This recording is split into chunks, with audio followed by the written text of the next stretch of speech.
नमस्कार। मेरे इस YouTube चैनल पर एक बार पुनः आप सब लोगों का स्वागत है। आज सिविक्स में तीसरा चैप्टर विश्व राजनीति में अमेरिकी वर्चस्व, इस पर हम लोग चर्चा करेंगे। जैसा कि हम जानते हैं, शीत युद्ध के अंत के बाद संयुक्त राज्य अमेरिका विश्व की सबसे बड़ी महाशक्ति बनकर उभरा। विश्व में कोई भी उसका प्रतिद्वंदी नहीं रहा। इस दौर को हम विश्व राजनीति में अमेरिकी प्रभुत्व में या एक ध्रुवीय विश्व की संज्ञा दे सकते हैं। 1991 में सोवियत संघ के विघटन के बाद शीत युद्ध समाप्त हो गया था। संयुक्त राज्य अमेरिका अब विश्व की एकमात्र महाशक्ति रह गया। इसलिए विश्व राजनीति पर उसका वर्चस्व स्थापित हो गया। राजनीति विज्ञान के विद्वानों ने इस घटनाक्रम को नई विश्व व्यवस्था का भी नाम दिया है। पूर्व अमेरिकी राष्ट्रपति जॉर्ज बुश तो पहले ही इस बात को कह चुके थे। 1990 के दशक में प्रथम खाड़ी युद्ध के दौरान ही ऐसा आभास होने लगा था कि सैन्य व आर्थिक क्षमता के मामले में विश्व के शेष देश अमेरिका से बहुत पीछे हैं। यद्यपि सोवियत संघ को इराक का मित्र देश माना जाता था, पर इस युद्ध में इराक को उससे कोई सहायता प्राप्त नहीं हुई। सोवियत संघ के द्वारा इराक को जो अपने हथियार दिए गए थे, जिसमें प्रमुख रूप से स्कड मिसाइल थी, वह भी अमेरिका के पैट्रियट मिसाइलों के मुकाबले बौनी साबित हुई। खाड़ी युद्ध में अमेरिकी वर्चस्व ने इराक के तेल भंडारों पर एक तरह से अमेरिकी प्रभुत्व को स्थापित कर दिया। खाड़ी युद्ध के बाद अमेरिका अब अन्य राज्यों को भी अपने आदेशों का पालन करवाने के लिए मजबूर करता रहा। अपनी सैन्य शक्ति, आर्थिक शक्ति के बलबूते पर वह अन्य राष्ट्रों पर अपना प्रभुत्व जमाने लगा। इसी बीच 2001 में अमेरिका के वर्ल्ड ट्रेड सेंटर पर 11 सितंबर को हमला होता है, जिसमें कुख्यात आतंकी ओसामा बिन लादेन का नाम आता है। परिणाम स्वरूप अमेरिका ने अफगानिस्तान, जहां यह माना जाता था कि ओसामा बिन लादेन को अफगानिस्तान ने शरण दी है और उस समय अफगानिस्तान पर तालिबान का शासन था, तो ऐसी स्थिति में अमेरिका ने अफगानिस्तान पर आक्रमण कर दिया। यहां तक कि अमेरिका के इस आक्रमण के परिणाम स्वरूप तालिबानी शासन अफगानिस्तान में समाप्त हो गया, जिससे अफगानिस्तान की जो सरकार बनी वह कहीं न कहीं अमेरिका की ही कठपुतली सरकार थी। अफगानिस्तान में इस कार्रवाई को George W Bush, Barack Obama और डोनाल्ड ट्रंप के शासनकाल में भी जारी रखा गया। अभी इसमें महत्वपूर्ण परिवर्तन यह हुआ है कि अमेरिकी सेना अफगानिस्तान से वापस चली गई है और तालिबान ने एक बार पुनः संपूर्ण अफगानिस्तान पर कब्जा कर लिया है। विश्व राजनीति में इसे हम अमेरिकी असफलता के रूप में भी देख सकते हैं, लेकिन अगर हम इसको इस रूप में देखें कि वास्तव में अमेरिका का अफगानिस्तान में हित पूरा हो चुका था। कोरोना संकट में अमेरिका की अर्थव्यवस्था डगमगा रही थी और ऐसे में अमेरिकी राष्ट्रपति जो बाइडेन को कहीं न कहीं यह लगा कि अफगानिस्तान में एक गैर जरूरी युद्ध में हम अपनी जीडीपी का अधिकांश हिस्सा क्यों खर्च करें, तो उन्होंने अपने राष्ट्रहित के संदर्भ में अमेरिकी सैनिकों को वापस बुला लिया और अफगानिस्तान एक बार पुनः कट्टरपंथियों यानी कि तालिबान के नियंत्रण में आ गया। जहां तक हम इसको अमेरिकी वर्चस्व के पतन के रूप में देखना चाहें तो अभी यह कहना बहुत जल्दबाजी होगा, क्योंकि आज भी अमेरिका विश्व की एकमात्र महाशक्ति है।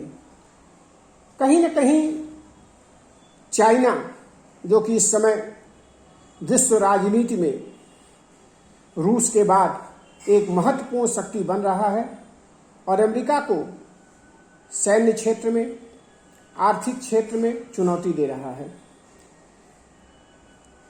यहां अब हम अमेरिका के विश्व वर्चस्व से संबंधित 3 महत्वपूर्ण आयामों की चर्चा कर सकते हैं। पहला, अमेरिकी वर्चस्व सैन्य क्षमता के रूप में। इसका अर्थ है हीरोमनी या हेजीमनी। यह शब्द का अर्थ होता है आधिपत्य यानी नेतृत्व। प्राचीन यूनान में बहुत से नगर राज्य ऐसे थे जैसे एथेंस, स्पार्टा इत्यादि। यहां हीरोमनी शब्द का प्रयोग एथेंस की महत्ता या श्रेष्ठता को बताने के लिए किया जाता था। यहां थोड़ा मैं सुधार करना चाहूंगा। हीरोमनी की जगह इसका मेन जो नाम है हिजेमनी, या इसको कुछ लोग हिगेमनी कहते हैं। तो हीरोमनी शब्द सही रूप से उच्चारित नहीं है, इसको हम हेजीमनी कह सकते हैं या हिगेमनी। यही शब्द या कहा जाए हिगेमनी यानी आधिपत्य अमेरिका की महत्ता को दर्शाता है। इसका सबसे प्रमुख रूप हम देखते हैं मई 2011 में, जब अमेरिका ने एबटाबाद, जो कि पाकिस्तान में है, वहां पे अपने कमांडो को भेजा और उन्होंने उस जगह पे ओसामा बिन लादेन को मार गिराया। यहां तक कि पाकिस्तान की सैन्य व्यवस्था या पाकिस्तान के शासन व्यवस्था को इस कार्रवाई की भनक तक नहीं मिल सकी, जबकि यह कार्रवाई करीब 40 मिनट चली। अमेरिकी वर्चस्व का एक रूप हम धन दौलत और आर्थिक रूप में भी देख सकते हैं। विश्व राजनीति में यह कहा जाता है कि आर्थिक रूप से जिसका वर्चस्व हो वही विश्व के ऊपर वर्चस्व स्थापित कर सकता है। आज अमेरिका आर्थिक महाशक्ति है। विश्व व्यापार में अमेरिका का हिस्सा लगभग 15.5% है। दुनिया के अधिकांश देश सबसे ज्यादा व्यापार अमेरिका के साथ करते हैं। अंतर्राष्ट्रीय मुद्रा कोष, विश्व बैंक, विश्व व्यापार संगठन जैसी आर्थिक संस्थाओं में अमेरिका का वर्चस्व है। अमेरिका की डॉलर कूटनीति अंतर्राष्ट्रीय अर्थव्यवस्था को प्रभावित करती है। यहां तक कि अमेरिका अपनी इन्हीं शक्तियों के बदौलत अन्य राष्ट्रों के व्यापार को भी प्रभावित करता है। संचार तकनीक में भी आज अमेरिका का ही वर्चस्व है। समस्त विश्व की कंप्यूटर व्यवस्था कहीं न कहीं माइक्रोसॉफ्ट और विंडोज सॉफ्टवेयर से संचालित है और यह कंपनी भी अमेरिका की ही है। इंटरनेट तकनीक भी अमेरिका के रक्षा विकास और अनुसंधान विभाग की देन है, जिसके जरिए आज अमेरिका सूचना के क्षेत्र में भी एक महाशक्ति बना हुआ है। सांस्कृतिक रूप में अगर हम बात करें तो सांस्कृतिक वर्चस्व भी अमेरिका का है। उदारवाद, लोकतंत्र और आर्थिक आजादी का जिक्र हम सांस्कृतिक वर्चस्व के संदर्भ में कर सकते हैं, क्योंकि ये ही वो मूल्य हैं जिन्हें अमेरिकी जनता बहुत महत्व देती है और आज इसका महत्व विश्व राजनीति में हम स्वतः दे सकते हैं। जहां तक अमेरिकी वर्चस्व को नियंत्रित करने वाले कारकों की बात है, तो इसमें नाटो में शामिल अमेरिका के साथी देश उसकी मदद करते हैं। अमेरिकी शासन व्यवस्था जो कि नियंत्रण और संतुलन के सिद्धांत पर आधारित है, वह भी इसमें बहुत महत्वपूर्ण भूमिका निभाती है। इस तरह से विश्व राजनीति अमेरिकी प्रभुत्व के इर्द गिर्द चलती दिखाई देती है।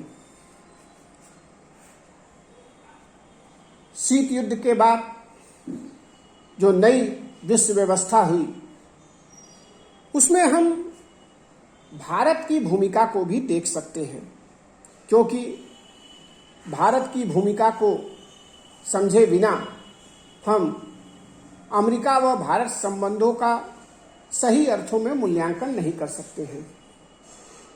जैसा कि हम जानते हैं कि शीत युद्ध के दौरान कहीं न कहीं भारतीय विदेश नीति सोवियत संघ के प्रति झुकाव रखती थी, लेकिन इस नई विश्व व्यवस्था में, या कहा जाए एक ध्रुवीय विश्व में, भारतीय विदेश नीति में भी परिवर्तन हुआ, या कहा जाए भारत अमेरिका संबंधों में भी एक नया आयाम स्थापित हुआ।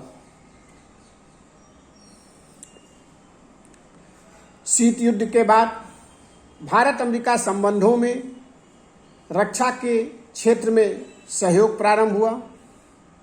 1995 के प्रारंभ में अमेरिका के रक्षा मंत्री विलियम पेरी ने भारत की यात्रा करके इस दिशा में उल्लेखनीय शुरुआत की।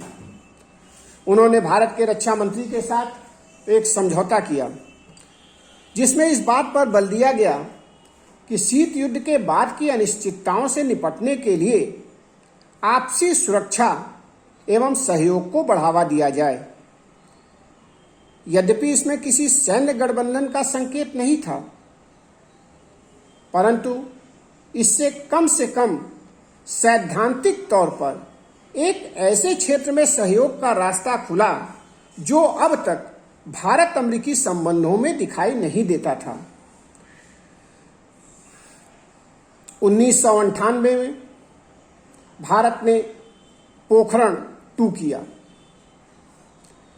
पोखरण 2 नामक इस परमाणु परीक्षण के चलते भारत अमेरिकी संबंधों में अस्थायी रूप से कुछ तल्खी देखने को मिली। इसके पीछे जो सबसे बड़ा कारण यह माना जा सकता है कि अमेरिकी खुफिया तंत्र की विफलता की खीज अमेरिका भारत के ऊपर उतार रहा था। इन परमाणु परीक्षणों के कारण भारत व पाकिस्तान पर उसने व्यापक प्रतिबंधों की घोषणा की।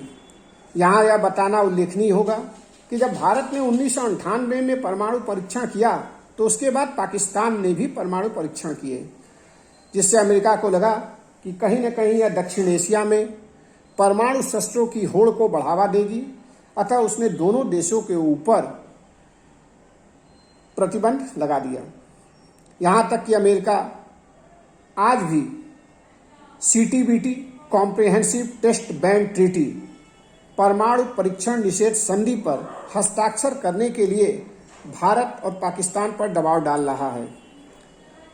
भारत की तो इस संदर्भ में स्पष्ट नीति है, परंतु पाकिस्तान की नीति कहीं न कहीं भारत से प्रभावित है। उसका यह मानना है कि यदि भारत इस पर हस्ताक्षर कर देगा तो वह भी हस्ताक्षर कर देगा। लेकिन आज तक भारत ने अभी तक CTBT पर हस्ताक्षर नहीं किए हैं।